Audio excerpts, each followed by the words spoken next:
ಶೋಭಿತಲಿಂಗಂ ಜನ್ಮಜದುಃಖವಿನಾಶಕಲಿಂಗಂ ಪ್ರಣಮಾಮಿ ಸದಾ ಶಿವಲಿಂಗಂ.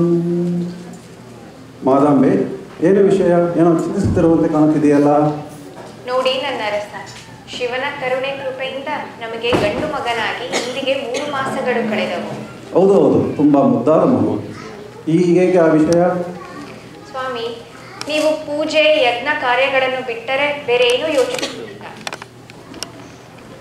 ಏನು ಅಂಥದ್ದು ಬಿಡಿಸಿ ಹೇಳಬಾರದೆ? ಸ್ವಾಮಿ, ಮಗನಿಗೆ 3 ಮಾಸಗಳಾಗಿ ನಾಮಕರಣ ಮಾಡುವ ಸಮಯ ಬಂದಿದೆ. ಆದರೆ ನೀವಿನ್ನೂ ಹೆಸರನ್ನೇ ನಿರ್ಧರಿಸಿಲ್ಲ.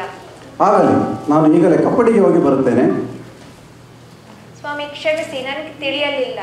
ನಾಮಕರಣಕ್ಕೂ ನೀವು ಕಪ್ಪಡಿಗೆ ಹೋಗುವುದಕ್ಕೂ ಏನು ಸಂಬಂಧ? ಕಪ್ಪಡಿಯಲ್ಲಿ ನಮ್ಮ ಈಶಾನ್ಯ ಗುರುಗಳನ್ನು ಕಂಡು ಅವರಿಂದ ಸೂಕ್ತ ಹೆಸರನ್ನು ಮತ್ತು ಒಳ್ಳೆಯ ಮುಹೂರ್ತವನ್ನು ಕೇಳಿ ಬರುತ್ತೇನೆ.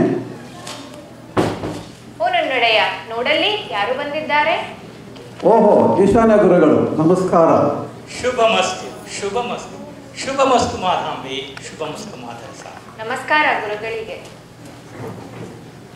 ಒಂದು ವಿಷಯವನ್ನು ಕೇಳಿದೆ. ಈ ದಿನ ಅತ್ಯುತ್ತಮವಾದ ದಿನ. ನಿಮಗೆ ಗಂಡು ಮಗನು ಹುಟ್ಟಿದ್ದಾನಿಂದ ತಿಳಿಯಿತು? ಹೌದು ಗುರುಗಳೇ. ಹೌದು ಗುರುಗಳೇ. ಶುಕ್ಲ ಪಕ್ಷ ಅಶ್ವಿನಿ ನಕ್ಷತ್ರ ಅತ್ಯುತ್ತಮಗಳಿಗೆ ಬಸವ ಎಂದು ನಾಮಕರಣ ಮಾಡಿ. ಆಗಲೇ ಗುರುಗಳೇ, ಬಸವ ಎಂದೇ ಕರೆಯುತ್ತೇವೆ.